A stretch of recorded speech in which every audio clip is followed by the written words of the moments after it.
Welcome to the yet another session on the subject computer networks. From today onwards, we are going to start a new topic that is data link layer protocols. And in today's lecture, we will be discussing Aloha and CSMA.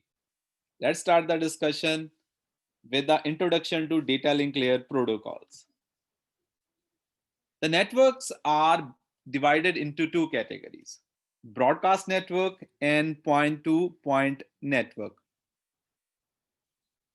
तो अब तक हम काफी बार ये discuss कर चुके हैं कि ये पॉइंट टू पॉइंट और ब्रॉडकास्ट नेटवर्क्स क्या होते हैं. In broadcast network particularly several stations share a single communication channel.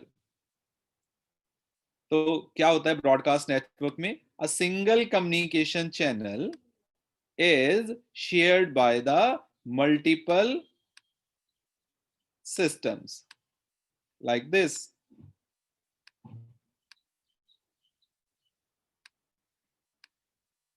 Now these are the various systems starting from the 1, 2, 3, 4, 5, and all these systems, they are sharing the same communication channel. Now the point is, when the multiple computers are sharing the single communication channel, then we must have a mechanism that would basically decide which system will transmit the data at the given point. क्योंकि अब हमें इसको control करना पड़ेगा. अगर multiple systems हैं connected with the single communication channel, तो हमें कंट्रोल करना पड़ेगा ताकि एक टाइम पे एक ही मशीन ट्रांसमिट करे. अगर एक टाइम पे एक से ज्यादा मशीन ट्रांसमिट कर देगी, क्योंकि यह single shared link is used to transfer the data from one system to the other system, वो जो ट्रांसफर करने के लिए हमारे पास लाइन है, जो कम्युनिकेशन चैनल है, वो सिंगल है और उसके साथ कनेक्टेड है मल्टीपल कंप्यूटर्स. अगर multiple computers will transmit the data at the same time, तो क्या हो जाएगा? चैनल में हो जाएगा कोलिजन. तो जैसे इसकी बहुत छोटी सी एग्जांपल है, when we are no having a live session, एक हम लाइव सेशन में हैं या लाइव क्लास में हैं, तो we people used to stay share a single room. हम एक सिंगल रूम को शेयर करते हैं.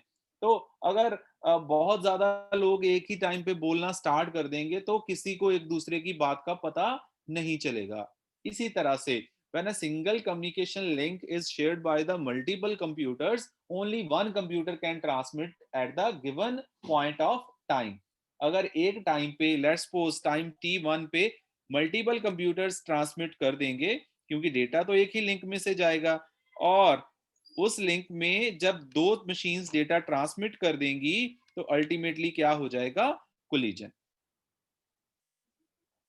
तो अब ये हमें हमारे पास कुछ ऐसा मैकेनिज्म होना चाहिए, कुछ ऐसा प्रोसेस होना चाहिए जिससे हम ये चीज को कंट्रोल कर सकें. And the process of deciding the turn of different station is known as channel allocation.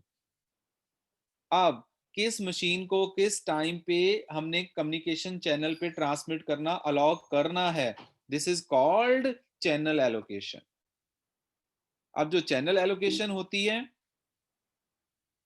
That decides कि आप एक एट गिवन टाइम आप किस मशीन को कंट्रोल दोगे over the channel. To coordinate the access to the channel, multiple access protocols are required. तो obviously कि एक सिंगल कम्युनिकेशन चैनल को मल्टीपल यूजर्स कैसे एक्सेस करें, उसके लिए हमारे पास है multi access protocols. and the multi access protocols are belongs to the MAC sublayer. अब MAC sublayer, क्योंकि हमें पता है कि data link layer is divided into two sublayers, that is LLC and MAC. The LLC is responsible for flow control and error control, and medium access control protocol is for coordinate the access to the channel. तो जो data link layer है, that is divided into two sub layers, upper sub layer logical link control and lower sub layer medium access control. Logical link control क्या करेगा? Logic link control will be handling the flow and the error control, और medium access control it will handle the multi access protocols, कि एक given time के पे किस machine को हमने एक्सेस देना है, उसके लिए हम जो प्रोटोकॉल्स यूज करते हैं उनको बोलते हैं multi access protocols, and these multi access protocols are handled by the lower sub layer of the data link layer, that is called medium access control. तो अब हमने जैसे पहले डिस्कस करा कि when the multiple computers are connected to the single communication channel, तो हमने हमारे पास जो मेन प्रॉब्लम रहती है वो रहती है चैनल एलोकेशन, कि एक टाइम पे हमने पूरा जो चैनल है वो कम्युनिकेशन लिंक है, एक ही मशीन को एलोकेट करना है ताकि कोलिजन ना हो। Now this channel allocation can be of two types, static and dynamic. Static channel allocation में क्या होता है कि हम स्टैटिकली कर देते हैं, सपोज कीजिए there are five या three computers in the system to the connected to the shared link। तो मान लीजिए एक, दो और तीन, तीन कंप्यूटर्स कनेक्टेड हैं, तीन डिवाइसेस कनेक्टेड हैं to the share to the same communication link. Static channel allocation में हम क्या करेंगे, हम स्टैटिकली असाइन कर देंगे चैनल को मल्टीपल यूजर्स के बीच में। Now this channel allocation can be done on the basis of FDM और टीडीएम। एफडीएम में क्या करेंगे, हम फ्रीक्वेंसी डिवाइड कर देंगे अमंग द मल्टीपल यूजर्स। तो मान लीजिए चैनल की टोटल फ्रीक्वेंसी है 300 मेगाहर्ट्ज, तो हमने 90 इसको दे दिए पहले, उसके बाद के 90 इसको दे दिए, और थर्ड 90 मेगाहर्ट्ज दे दिए तीसरे को, बाकी 10-10 मेगाहर्ट्ज का हमने फ्रीक्वेंसी गार्ड यूज कर लिया। तो हम स्टैटिकली असाइन कर देंगे जी 0 से लेके 89 तक फ्रीक्वेंसी सिस्टम नंबर 1 के लिए है, ठीक है जी। देन 90 to 100 है जो हमारा गार्ड बैंड है, और 101 से लेके 190 तक जो है हमारा सिस्टम 2 यूज करेगा। तो हमने फ्रीक्वेंसी को डिवाइड कर दिया। तो इट मींस चाहे किसी मशीन के पास डेटा है ट्रांसमिशन के लिए चाहे नहीं है, वो सारी फ्रीक्वेंसी जो एक फ्रीक्वेंसी बैंड है हम यूजर को एलोकेट कर देंगे। अब मान लीजिए कि ये तीनों मशीन के पास हमने फ्रीक्वेंसी डिवाइड कर दी 90 मेगाहर्ट्ज, लेकिन अब जो मशीन नंबर 2 है उसके पास कुछ डेटा ही नहीं है ट्रांसमिट करने के लिए, तो 1 और 3 90 मेगाहर्ट्ज को यूज करते रहेंगे, लेकिन what about the 90 megahertz of the system number 2, that will go wasted. तो दूसरी टेक्निक है time division multiplexing. Time division multiplexing में हम क्या करते हैं, हम टाइम डिवाइड कर देते हैं कि टाइम T1 पे मशीन नंबर 1 ट्रांसमिट करेगी, टाइम T2 पे मशीन नंबर 2 करेगी, टाइम T3 पे मशीन नंबर 3 करेगी। बेसिकली हमने टाइम्स को स्लॉट्स में डिवाइड कर दिया और हर मशीन को स्लॉट्स असाइन कर दिए, जैसा आपने ऑपरेटिंग सिस्टम ने में डिस्कस किया ही होगा जब आपने शेड्यूलिंग करी थी। तो राउंड रॉबिन शेड्यूलिंग में हम कुछ ऐसा ही करते हैं। हम क्या करते हैं, टाइम को स्लॉट्स में डिवाइड कर देते हैं और हर प्रोसेस को एक टाइम स्लॉट दे देते हैं कि आप इस टाइम के अंदर सीपीयू आपका। तो इसी तरह से टीडीएम में क्या होता है, टीडीएम में क्या होता है कि हम टाइम को स्लॉट्स में डिवाइड कर देते हैं और टाइम स्लॉट्स को असाइन कर देते हैं यूजर को कि लो जी टाइम स्लॉट मान लीजिए आपने डिवाइड कर लिया 5 मिली सेकेंड्स। तो इट मींस पहले 5 मिली सेकेंड्स के लिए चैनल, पूरा चैनल मशीन नंबर 1 का, दूसरे 5 मिली सेकेंड्स के लिए चैनल पूरा मशीन 2 का, और तीसरे 5 मिली सेकेंड्स के लिए चैनल पूरा मशीन नंबर 3 का। लेकिन अब इसमें भी वही गड़बड़ है। मान लीजिए कि मशीन नंबर 1 के पास डेटा था ट्रांसमिट करने के लिए, उसने टाइम T1 स्लॉट 1 को यूज किया 5 मिली सेकेंड्स के लिए और डेटा ट्रांसमिट कर दिया। अब मशीन आ गया, स्लॉट की बारी आ गई मशीन नंबर 2 के पास, तो 2 के पास कुछ डेटा ही नहीं है ट्रांसमिट करने के लिए। तो स्लॉट नंबर 2 पे मींस नेक्स्ट 5 मिली सेकेंड्स के लिए चैनल क्या रहेगा, idle. This is again the wastage of the resources. तो अब इस वेस्टेज से बचने के लिए हमने दूसरा सोल्यूशन निकाला कि भाई डायनेमिक एलोकेशन करते हैं। डायनेमिक एलोकेशन मींस कि हम कोई फिक्स्ड टाइम या फ्रीक्वेंसी एलोकेट नहीं करेंगे यूजर को। जब यूजर के पास डेटा होगा ट्रांसमिट करने के लिए, उस टाइम पे हम डिसाइड करेंगे कि कौन ट्रांसमिट करेगा, ताकि चैनल में जो है वो रिसोर्सेज की वेस्टेज ना हो। तो अब जब आपने रिसोर्सेज की वेस्टेज से बचने के लिए चैनल की एलोकेशन को डायनेमिक कर दिया कि जब किसी के पास डेटा होगा तो फिर डिसाइड करेंगे कि कौन ट्रांसमिट करेगा, तो इस केस में कोलिजन के चांसेस बन जाते हैं, क्योंकि हो सकता है कि सेम टाइम पे दो मशीन्स के पास डेटा हो ट्रांसमिट करने के लिए। तो फिर आपको ऐसा अगला सोल्यूशन लगाना पड़ेगा, कुछ मेथड लगाना पड़ेगा कि पहले कौन करेगा। हो सकता है कि दोनों सेम टाइम पे कर दें, हो सकता है कि दोनों डिफरेंट टाइम पे करें, लेकिन क्योंकि प्रोपेगेशन डिले होती है नेटवर्क में, पहला ट्रांसमिट कर चुका हो और उसके बाद अभी वो प्रोपेगेट हो रहा हो नेटवर्क में, टू के पास अभी नहीं पहुंचा, उसको लगता है कि अभी चैनल में कोई नहीं है, वो ट्रांसमिट कर दे और कहीं पे कोलिजन हो जाए नेटवर्क के अंदर। तो डायनेमिक चैनल एलोकेशन से आपके पास कोलिजन के चांसेस इंक्रीज हो जाते हैं। स्टैटिक चैनल एलोकेशन में कोलिजन के चांसेस नहीं है, but the static channel allocation is the sheer wastage of the resources। और इंटरनेट जैसी चीज में आई मीन एक बड़े लोकल एरिया नेटवर्क में, एक बड़े मेट्रोपॉलिटन एरिया नेटवर्क में स्टैटिक एलोकेशन पॉसिबल नहीं है, क्योंकि मैन में तो आपके पास you will be having a thousand of machines that will be connected to the single network। तो आप कैसे इतना बड़ा फ्रीक्वेंसी बैंड लाओगे, टाइम स्लॉट्स को रखोगे। तो वो तो टाइम स्लॉट में अगर किसी के सपोज करो 1000 मशीन्स हैं, 10 के पास है डेटा सेंड करने के लिए, लेकिन 990 मशीन्स के पास डेटा ही नहीं है, तो उनके टाइम स्लॉट्स तो बेकार चले जाएंगे, 10 कंप्यूटर बस बेचारे वेट ही करते रह जाएंगे अपनी टर्म की। तो इसीलिए static allocation is not a good solution. लेकिन डायनेमिक चैनल एलोकेशन करने से हमारी अलग दिक्कतें हो रही हैं, वो हो रहा है कोलिजन, लेकिन हमें रिसोर्सेज को वेस्ट नहीं होने देना। तो हमने डिसाइड किया भाई रिसोर्सेज को वेस्ट नहीं करेंगे, रिसोर्सेज को एफिशिएंटली यूज करेंगे, चाहे उसके लिए हमें कॉम्प्लेक्स मेथड लगाने पड़े।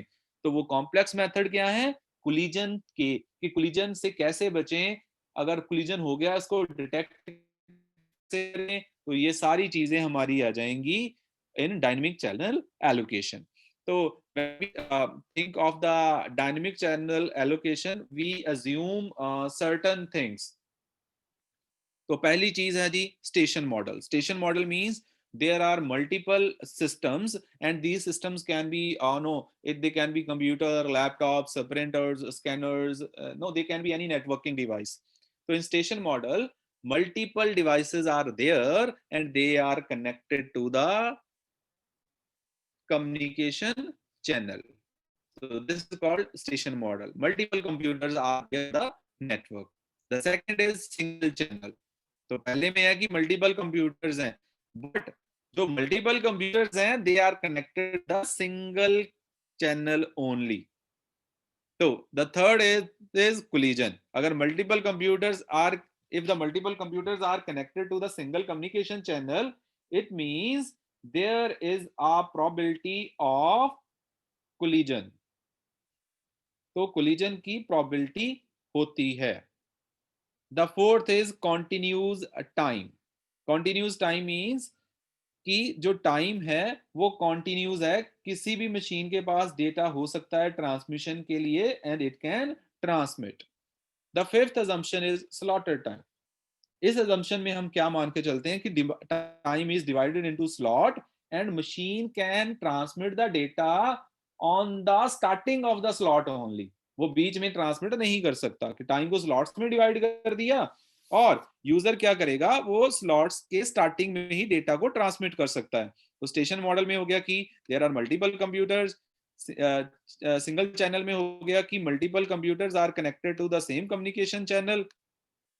And collision means because the multiple computers are connected to the same communication channel, तो दो मशीन सेम टाइम पे ट्रांसमिट कर सकती हैं, जिससे डेटा कोलिजन हो सकता है।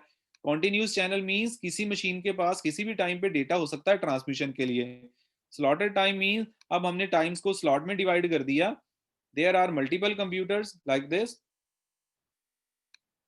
तो टाइम को डिवाइड कर दिया हमने स्लॉट्स में, तो the machine can transmit at the beginning of the slot only. जैसे ये था स्लॉट 1, ये था स्लॉट 2, तो the machine can transmit the data और the frame in the beginning of the slot only. The sixth is career sense। career sense we will sense the channel कि whether it is idle or busy। हम career को sense करेंगे।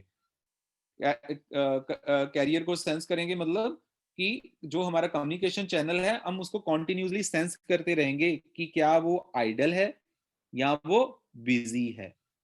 The seventh is no carrier sense, हम carrier को sense नहीं करेंगे, मेरे पास data है मैं ट्रांसमिट कर दूंगा, मुझे नहीं मतलब कोई वो आइडल है कि बिजी है। अब एक मैं इंपॉर्टेंट चीज बता दूंगा आपको, करियर सेंस। मान लीजिए this is the channel, career sense means continuously sensing the channel.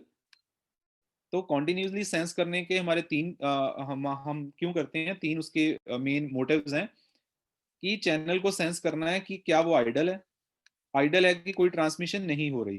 दूसरा है कि वो बिजी है, ट्रांसमिशन हो रही है। तीसरा है जी कोलिजन, कि क्या हुआ,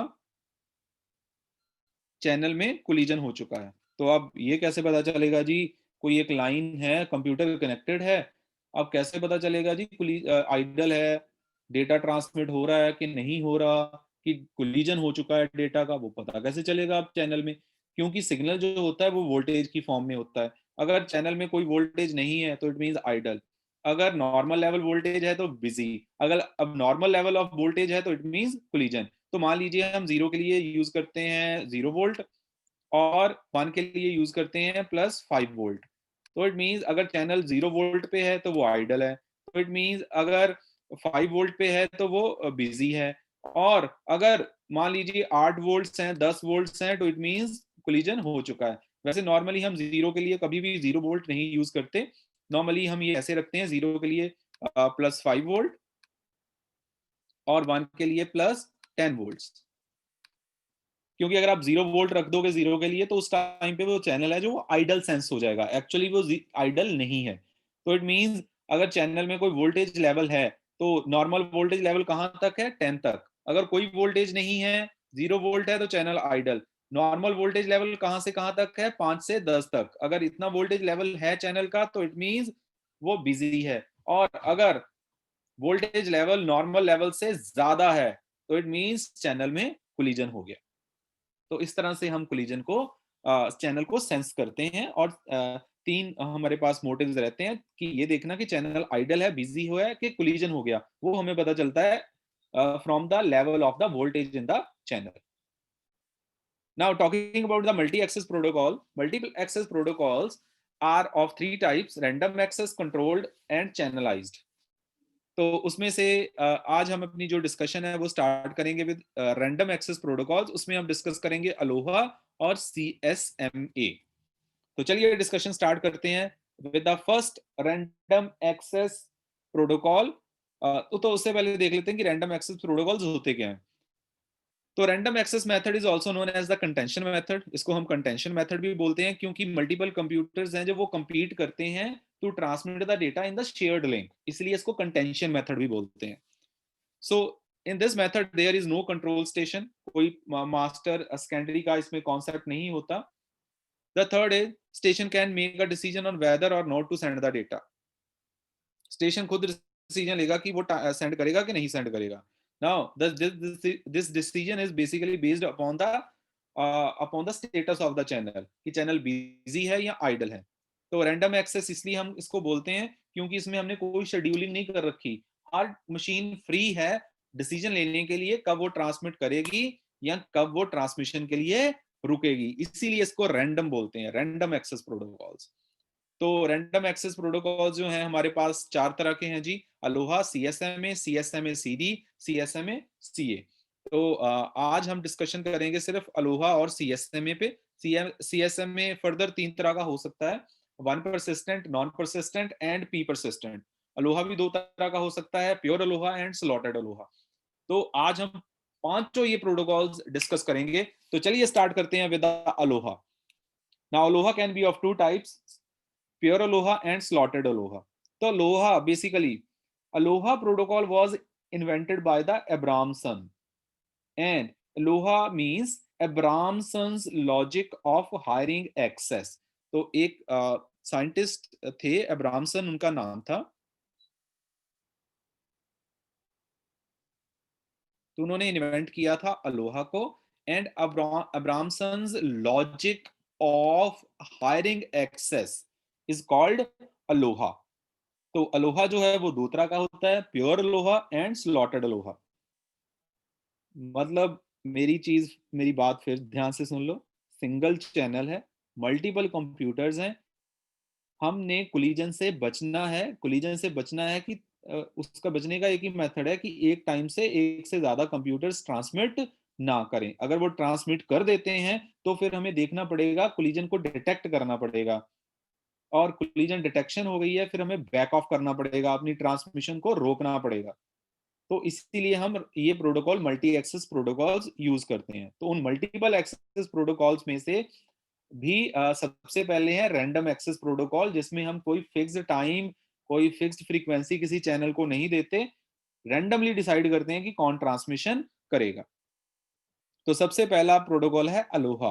Aloha was invented by Abramson, and the full form of aloha is Abramson's logic of hiring access. It can be of two types, pure aloha and slotted aloha. तो अब सबसे पहले देखते हैं कि प्योर अलोहा क्या होता है। In pure Aloha, user transmits the frame or the data when they have data to send. Multiple computers connected हैं with the same communication link like this. और अब इसमें हो क्या रहा है कि जिस मशीन के पास डेटा है, सपोज करो टाइम T1 के पास, मशीन नंबर 1 के पास कुछ डेटा है, ये कुछ नहीं सोचेगा, विचारेगा, डेटा सेंड कर देगा। सेम टाइम पे T2 के पास भी डेटा था, उसने ट्रांसमिट कर दिया। तो मान लीजिए due to the propagation delay, T1 पे उसने ट्रांसमिट किया, T2 पे उसने ट्रांसमिट किया, और कहीं पे टाइम T3 पे उनके बीच में हो गया क्या, कोलिजन। तो दिस इज द पॉसिबिलिटी। तो अब क्योंकि अलोहा में क्या होता है, डेटा ट्रांसमिट करने के बाद स्टेशन एक्सपेक्ट्स द एक्नॉलेजमेंट कि जो उसने डेटा सेंड किया है वो क्या रिसीवर को मिल गया, वो एक्नॉलेजमेंट के लिए वेट करेगा। अगर स्पेसिफिक टाइम के अंदर एक्नॉलेजमेंट नहीं आई तो सेंडर ये मान के चलेगा कि जी चैनल में हो गया कोलिजन और डेटा हैज बीन डिस्ट्रॉयड। तो अगर ऐसा हो गया तो फिर सेंडिंग स्टेशन क्या करेगा, it will wait for a random amount of time and send it again. अब इसको ध्यान से देखिए। तो दो केसेस हो गए। पहला केस था जी कि मशीन नंबर 1 के पास टाइम T1 पे डेटा था सेंड करने के लिए, उसने ट्रांसमिट कर दिया, वो डेटा पहुंच गया मशीन नंबर 2 के पास, उसने उसकी एक्नॉलेजमेंट वापस भेज दी, तो डेटा गया और उसने उसकी एक्नॉलेजमेंट भेज दी। तो इट मींस रिसीवर को डेटा रिसीव हो गया। तो अलोहा में हुआ क्या, टाइम T1 पे मशीन नंबर के पास कुछ डेटा था, उसने कुछ नहीं सोचा, कुछ नहीं विचार किया, डेटा था उसको ट्रांसमिट कर दिया। अब बाय चांस किसी मशीन ने और ने ट्रांसमिशन नहीं की तो फायदा क्या हुआ, डेटा डिलीवर हो गया 2 को, उसने एक्नॉलेजमेंट भेज दी, तो 1 ने कहा लो जी बात हो गई खत्म। लेकिन अब दूसरे केस में देखते हैं हुआ क्या। इन सेकंड केस, सपोज हम वही केस लेते हैं फिर से, मशीन नंबर 1, 2 एंड 3। तो ये है 1, ये है 2 और ये है 3। 1 के पास कुछ डेटा था ट्रांसमिट करने के लिए, इसने ट्रांसमिट कर दिया टाइम T1 पे। सेम टाइम पे मशीन नंबर 1 के पास भी डेटा था टाइम T1 पे, उसने भी ट्रांसमिट कर दिया। अब दोनों ने ट्रांसमिट कर दिया सेम टाइम पे, तो कहीं चैनल में कोलिजन हो जाएगा। अब कोलिजन हो गया तो अब T1 मशीन नंबर 1 और 3 ये दोनों वेट कर रहे हैं एक्नॉलेजमेंट की, क्योंकि दोनों ने डेटा भेजा था, तो obviously they are waiting for the acknowledgement. लेकिन एक स्पेसिफिक टाइम के अंदर एक्नॉलेजमेंट नहीं आई, तो अब 1 को भी पता चल गया कोलिजन हो गया, 3 को भी पता चल गया कोलिजन हो गया। अब ये क्या करेंगे, अगली बार कोलिजन ना हो, ये एक random amount of time wait करेंगे। रैंडम अमाउंट ऑफ टाइम का मतलब ये है कि दो मशीन्स हैं, उनका रैंडम टाइमर सेम हो सकता है, उसकी प्रोबेबिलिटी कितनी है, ना के बराबर। क्योंकि रैंडम नंबर, आप सभी एक फंक्शन चलाओ, सभी स्टूडेंट एक फंक्शन बनाओ सी में, पीएचपी में, रैंडम नंबर जनरेट करो 1 से लेके 1000 तक, और आप देखो कितने लोगों का वो सही एक सेम आता है, किसी का नहीं सेम आएगा। तो उससे क्या हो जाएगा, कोलिजन के चांसेस डिक्रीज हो जाएंगे।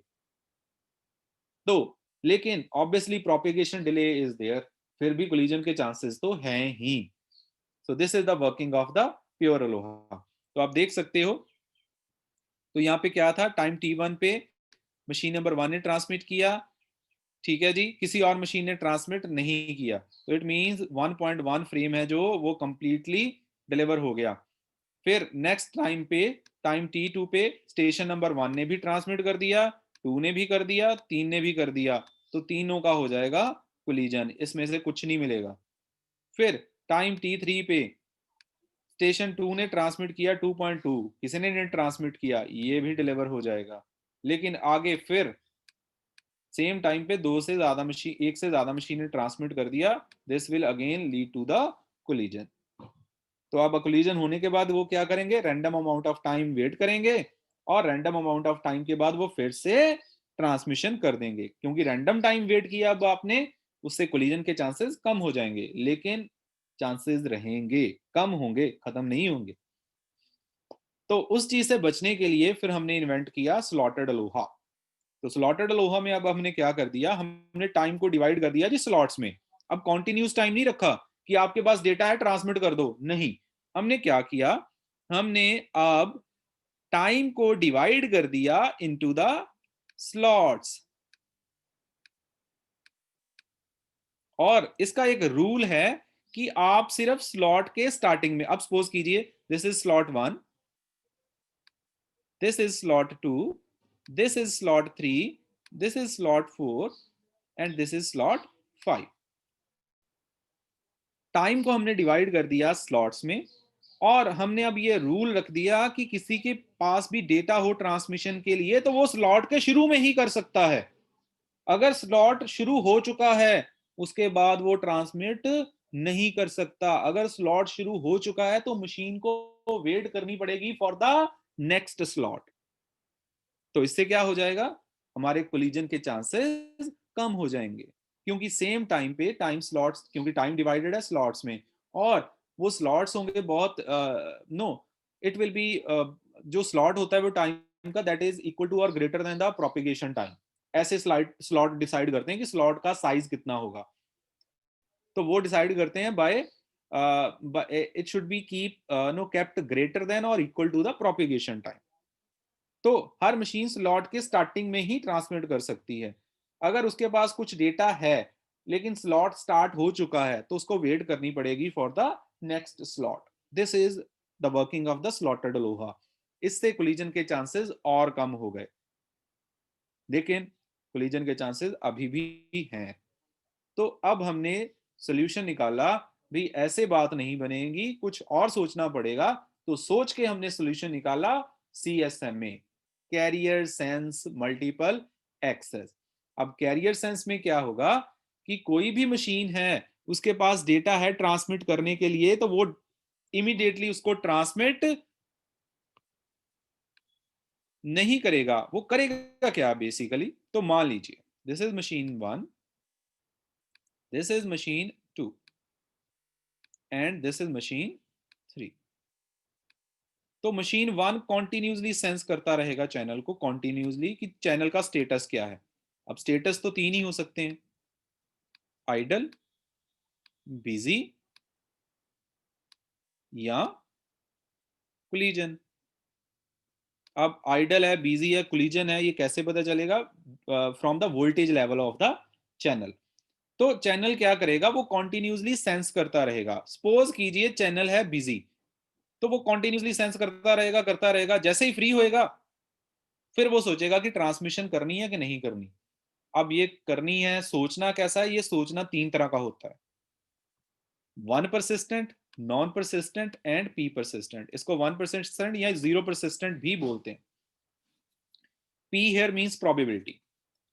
तो अब कॉन्टिन्यूसली सेंस तो चैनल हो रहा है, सेंस मतलब चैनल सेंस हो रहा है, कॉन्टिन्यूसली भी हो सकता है, स्लॉट्स में भी हो सकता है। चैनल सेंस हो रहा है कि चैनल आइडल है, बिजी है, कि कोलिजन हो चुका है।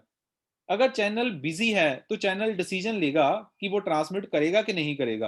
अब वो डिसीजन लेगा, ये डिसीजन तीन चीजों, तीन तरह के हो सकते हैं, one persistent, non persistent and P persistent. तो सबसे पहले देखते हैं वन परसिस्टेंट।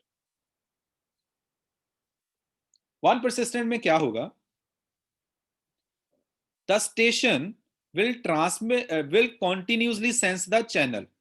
तो मान लीजिए चैनल है बिजी, तो वो कॉन्टिन्यूसली सेंस किए जा रहा है, जैसे ही चैनल उसको फ्री मिलेगा वो ट्रांसमिट कर देगा। तो मींस अब आपने क्या किया, आपके पास डेटा था, अलोहा में क्या था, आपके पास डेटा था, आपने ट्रांसमिट कर दिया। या स्लॉटेड अलोहा में आपने क्या किया, आपके पास डेटा था, आपने स्लॉट का स्टार्टिंग की वेट करी, ट्रांसमिट कर दिया। लेकिन अब इसमें क्या हो रहा है, आप कैरियर को सेंस कर रहे हो। अगर सेंसिंग के ड्यूरिंग चैनल मिला बिजी, तो आप कॉन्टिन्यूसली सेंस करते रहोगे, लेकिन जैसे ही चैनल फ्री हुआ आपने ट्रांसमिट कर दिया। This is the flow chart of the one persistent channel. Channel sensing हो रही है, idle, station can transmit, busy, sensing continues. तो अब इसकी प्रॉब्लम क्या है, मान लीजिए मेरा चैनल था बिजी और दो स्टेशन हैं जो वो सेंस कर रहे हैं, 1 और 2, दोनों सेंस कर रहे हैं चैनल को कॉन्टिन्यूसली। तो जब वो फ्री होगा दोनों, क्योंकि जैसे ही सेंसिंग के बाद मुझे फ्री मिलेगा वो दोनों इकट्ठे ट्रांसमिशन कर देंगे। इकट्ठे ट्रांसमिशन कर देंगे तो कोलिजन हो जाएगा। तो अगर कोलिजन हो गया तो मुझे फिर गड़बड़ हो जाएगी, डेटा विल बी डिस्ट्रॉयड। तो वन परसिस्टेंट मेथड में क्या है, प्रोबेबिलिटी हम 1 की लेके चलते हैं कि जैसे ही चैनल फ्री मिला हम ट्रांसमिशन कर देंगे। लेकिन हो सकता है कि मल्टीपल चैनल्स सेंस कर रहे हो और जैसे ही फ्री मिले मल्टीपल चैनल्स ट्रांसमिट कर दें डेटा को, तो उससे क्या हो जाएगा, कोलिजन। हाँ, इमीडिएटली कोलिजन नहीं होगा, क्योंकि आप ट्रांसमिट तभी करोगे जब आप चैनल आपको आइडल मिलेगा। तो हो सकता है कि आप ही सेंस कर रहे हो और कोई नहीं कर रहा हो, लेकिन ये तो सिर्फ अजम्पशन है। रियल वर्ल्ड में क्या हो सकता है कि मल्टीपल चैनल्स हो सकता है कि वो सेंस कर रहे हो। तो इसीलिए we need to wait for the channel to become free. तो ऑब्वियसली वेटिंग के बीच में आपका वेटिंग टाइम डिपेंड करता है कि ट्रांसमिशन कितनी देर तक चलती है। तो वो आपको वेट करना ही पड़ेगा। अगर आप वेट नहीं करोगे तो कोलिजन इमीडिएटली हो जाएगा। आपने यहाँ पे सेंस सुंस किया नहीं, आपके पास डेटा था, आपने ट्रांसमिट कर दिया, चैनल ऑलरेडी बिजी है और यहाँ पे हो जाएगा कोलिजन इमीडिएटली। तो कोई सोच ही नहीं है कि कोलिजन से बचें कैसे। इसमें कम से कम एक सोच है। वो सोच क्या है कि हम चैनल को सेंस करेंगे। तो देखिए, चैनल जब आप सेंस कर रहे हो ये रिसोर्सेज वेस्ट नहीं हो रहे, क्योंकि रिसोर्स तो ऑलरेडी यूज में है। आपने कब उन रिसोर्सेज को यूज करना है, जब आप उनको सेंस करोगे कि वो फ्री हैं।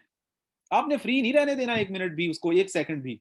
इसीलिए इसमें वेटिंग टाइम ज्यादा हो सकता है लेकिन रिसोर्सेज की वेस्टेज नहीं है। The second is non persistent. अब नॉन परसिस्टेंट देखिए जी, बड़ा क्लियर कट डिफरेंस है वन परसिस्टेंट से। इसमें जीरो प्रोबेबिलिटी लेके चलेंगे ट्रांसमिशन की। अब होगा क्या, हम टाइम स्लॉट्स में क्या करेंगे, सेंस करेंगे। तो कोई भी जो स्टेशन होगा वो एक अपना रैंडम टाइम जनरेट करेगा। वो रैंडम टाइम के अंदर वो हर रैंडम टाइम इंटरवल में वो चैनल को एक्सेस करेगा, चैनल को सेंस करेगा। तो मान लीजिए उसने यहाँ पे सेंस किया, चैनल बिजी था, फिर उसने random amount of time wait किया, फिर चैनल को सेंस किया, बिजी था। अब फिर उसने random amount of time channel को नो वेट किया। अब वेट किया, अब देखिए वेटिंग के बीच में ही चैनल फ्री हो चुका है, लेकिन उसने ट्रांसमिशन यहां से स्टार्ट नहीं कर दी, क्योंकि वो तो स्लॉट्स में वेट कर रहा है। फिर उसने टाइम तीसरे स्लॉट में फिर से सेंस किया, चैनल फ्री मिल गया, उसने ट्रांसमिशन कर दी। अब इसका फायदा सुनिए, क्योंकि सभी कंप्यूटर्स हैं, जो सभी स्टेशंस हैं, वो random time slot time generate करेंगे। तो सभी का जो रैंडम टाइम स्लॉट्स होंगे वो अलग अलग होंगे। तो अलग अलग होने से फायदा क्या होगा, कोलिजन के चांसेस डिक्रीज हो जाएंगे। अब जैसे फॉर एग्जांपल यहाँ पे चैनल फ्री था लेकिन इसने ट्रांसमिट नहीं करा, क्योंकि इसने सेंस ही नहीं किया ये टाइम स्लॉट्स में कर रहा है। हो सकता है कि टाइमर जो स्टेशन 2 है उसने पहले यहाँ पे सेंस किया, फिर यहाँ पे सेंस किया, उसको फ्री मिल गया, उसने ट्रांसमिशन कर दी। लेकिन टाइम T3 पे इसने फिर स्लॉट जब सेंस किया तो फिर से वो बिजी आ गया, तो इससे कोलिजन नहीं हुआ। पहले केस में क्या था, जैसे ही फ्री मिला कर दो जी, तो उससे कोलिजन के चांसेस इंक्रीज हो जाते थे। नॉन परसिस्टेंट में कोलिजन के चांसेस डिक्रीज हो गए, लेकिन हैं। तो नॉन परसिस्टेंट से भी हम फिर आगे चले गए, फिर हम आ गए the combination of one persistent and non persistent, that is called P persistent. P stands for probability. तो अब इसमें हम क्या करेंगे, we will sense the channel, and if the channel will be found busy, then we will continuously sense। हम channel को sense करेंगे, अगर चैनल हुआ बिजी तो हम क्या करेंगे, हम कंटिन्यूसली सेंस करते रहेंगे करते रहेंगे करते रहेंगे। तो जैसे ही चैनल फ्री मिला, अब मैं क्या करूंगा, मैं एक रैंडम टाइम जनरेट करूंगा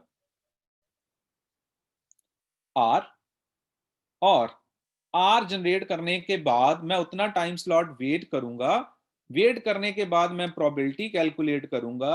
the probability should be less than, or the R should be less than or equal to the P, या जो आर है हमारा रैंडम टाइम जो मैंने वेट किया, वो पी से, प्रोबेबिलिटी से लेस होना चाहिए या इक्वल टू होना चाहिए, उससे ज्यादा नहीं होना चाहिए। जिस स्टेशन का R less than equal to P होगा वो ट्रांसमिट करेगा, बाकी फिर से वेट करेंगे। जैसे फॉर एग्जांपल इसका जो मान लीजिए आर था, आर की वैल्यू थी 0.2 मिली सेकेंड्स, और पी की जो वैल्यू है let's say that is 6 millisecond, 0.6 milliseconds. तो इसने चैनल को देखा फ्री, कॉन्टिन्यूस सेंस के बाद इसने अपने आर को कंपेयर करा किसके साथ, पी के साथ। It should be less than greater than P, हाँ जी, 0.2 is less than greater than, less than or equal to 0.6, it will transmit. तो मान लीजिए इसका जो रैंडम टाइम था, अब ये रैंडम टाइम तो कुछ भी हो सकता है, it can be anything from 0 to 1। तो मान लीजिए इसका रैंडम टाइम है 8 का। तो अब इसने क्या किया, random amount of time wait किया, पी की वैल्यू थी 0.6, उसने कंपेयर किया, 8 is it is neither less than 6 और नॉट इक्वल टू 0.6, तो इसको फिर से वेट करना पड़ेगा। तो इट मींस आप देख सकते हो this is the combination of one persistent and zero persistent. अगर चैनल बिजी है तो मैं कॉन्टिन्यूसली सेंस करता रहूंगा, जैसे ही चैनल फ्री होगा मैं ट्रांसमिशन की प्रोबेबिलिटी चेक करूंगा। प्रोबेबिलिटी क्या होता है, P is a fixed value. P हम प्रोबेबिलिटी एक वैल्यू ले लेंगे, और या हम ये करेंगे कि हर चैनल को उसकी प्रोबेबिलिटी असाइन कर देंगे। मतलब चैनल 1 को 0.2 दे दी, चैनल 2 को 0.6 दे दी, इस तरह से। तो हर चैनल अपनी प्रोबेबिलिटी चेक करेगा, आर की वैल्यू चेक करेगा अगेंस्ट द प्रोबेबिलिटी। तो अगर उसकी value less than equal to हुई तो वो ट्रांसमिट करेगा, नहीं तो वो फिर से वेट करेगा। This is the concept of P persistent CSMA। तो अब कॉन्टिन्यूसली भी सेंस हो रहा है और स्लॉट्स में भी वेट हो रही है, means combination of zero and non persistent CSMA। So that concludes our today session. आज हमने डिस्कस करा सबसे पहले data link layer protocols. Network दो तरह के होते हैं, ब्रॉडकास्ट और point to point. Point to point में डेडिकेटेड लिंक्स होते हैं, ब्रॉडकास्ट नेटवर्क में single communication channel is shared by the multiple computers. तो अगर मल्टीपल कंप्यूटर्स द्वारा शेयर्ड है तो हमें कंट्रोल करना पड़ता है कि कौन सा चैनल ट्रांसमिट करे एट द गिवन टाइम। तो इस चीज को कंट्रोल करने के लिए हमारे पास है मीडियम एक्सेस प्रोटोकॉल्स, कि किस चैनल किस टाइम पे चैनल किस मशीन को दो, कि को हम एलोकेट करें। तो चैनल एलोकेशन के दो मेथड हैं, स्टैटिक एंड डायनेमिक। स्टैटिक में हम फिक्स्ड टाइम और फ्रीक्वेंसी एलोकेट कर देते हैं जिससे रिसोर्सेज की वेस्टेज होती है। डायनेमिक में हम ऑन द रन डिसीजन लेते हैं कि चैनल किस मशीन को देंगे, उसके अंदर कुछ अजम्पशंस हैं, हमने वो डिस्कस करा। फिर हमने देखा types of multiple access protocols, random access control and channelization. Random access के अंदर आज हमने डिस्कस किया अलोहा, अलोहा के अंदर pure Aloha and slotted ALOHA, और CSMA के अंदर one persistent, P persistent and non persistent and P persistent. ALOHA में जब आपके पास डेटा था ट्रांसमिट कर दिया, wait for the acknowledgement, acknowledgement specified time में आ गई तो ठीक है, नहीं तो we will assume that collision has been occurred and we will wait for the random time, because हर मशीन रैंडम टाइम वेट करेगी, रैंडम टाइम सेम नहीं होंगे तो कोलिजन के चांसेस कम हो जाएंगे। स्लॉटेड लोहा में हमने टाइम को डिवाइड कर दिया इनटू द स्लॉट्स। फिर हम आ गए CSMA में जिसमें हम करियर को सेंस करते हैं और फिर ट्रांसमिशन करते हैं। वन परसेंट में कॉन्टिन्यूसली सेंस करते हैं और जैसे ही फ्री मिलता है ट्रांसमिशन कर देते हैं। नॉन परसिस्टेंट में हम कॉन्टिन्यूसली सेंस नहीं करते, स्लॉट्स में सेंस करते हैं और पी परसिस्टेंट में दोनों का कॉम्बिनेशन, अगर बिजी है तो कॉन्टिन्यूसली, और जैसे ही फ्री मिला फिर हम एक रैंडम नंबर टाइम जनरेट करके सेंस करेंगे, उसके बाद फिर से सेंस करेंगे और हम अपने रैंडम नंबर को कंपेयर करेंगे प्रोबेबिलिटी पी के साथ, दैट विल बी गिवन, जो नॉर्मली गिवन होगी। अगर आर की value less than equal to होगी पी के तो ट्रांसमिशन होगी, नहीं तो फिर से वेट करना पड़ेगा अगला रैंडम नंबर जनरेट करके। हो सकता है कि नेक्स्ट टाइम जब आप रैंडम नंबर जनरेट करो वो पी से छोटा होगा तो ट्रांसमिट कर पाओगे, अगर रैंडम नंबर आपने नेक्स्ट जनरेट किया वो फिर से पी से बड़ा होगा, फिर आप वेट करोगे उस रैंडम अमाउंट ऑफ टाइम, उस टाइम के बाद आप फिर से रैंडम नंबर जनरेट करोगे, फिर चेक करोगे, अगर वो लेस देन इक्वल टू हुआ पी के तो ट्रांसमिट होगा, लेकिन जो रैंडम नंबर जनरेट हुआ है अगर वो फिर से पी से बड़ा हुआ, फिर आप उतना टाइम वेट करोगे, वो टाइम वेट करने के बाद आप फिर से रैंडम नंबर जनरेट करोगे, अगर वो इस बार छोटा हुआ या इक्वल टू हुआ पी के फिर ट्रांसमिशन होगी, अगर फिर से बड़ा निकला आप फिर उतना अमाउंट ऑफ टाइम वेट करोगे और उसके बाद फिर से रैंडम नंबर को कैलकुलेट करेंगे। So that's all about the P persistent CSMA. तो आई होप आपको आज कॉन्सेप्ट्स क्लियर हुए कि मल्टी एक्सेस प्रोटोकॉल्स ये क्या होते हैं, ये चैनल एलोकेशन क्या होती है, स्टैटिक चैनल एलोकेशन के क्या ड्रॉबैक्स हैं, क्या बेनिफिट्स हैं, डायनेमिक एलोकेशन के क्या नो ड्रॉबैक्स हैं, क्या बेनिफिट्स हैं, और डायनेमिक चैनल एलोकेशन को कंट्रोल करने के लिए कितनी तरह के मल्टी एक्सेस प्रोटोकॉल्स हैं, उसमें से हमने आज डिस्कस किया random access protocols. Random access protocol के अंदर भी हमने आज डिस्कस किया अलोहा एंड सीएसएमए। अलोहा के दो types, pure and slotted. Aloha stands for Abramson's logic of hiring access, और उसके बाद कैरियर सेंस मल्टीपल एक्सेस। उसके अंदर हमने तीन डिस्कस करे, one persistent, non persistent and P persistent. तो आई होप आपको आज के सारे कॉन्सेप्ट्स क्लियर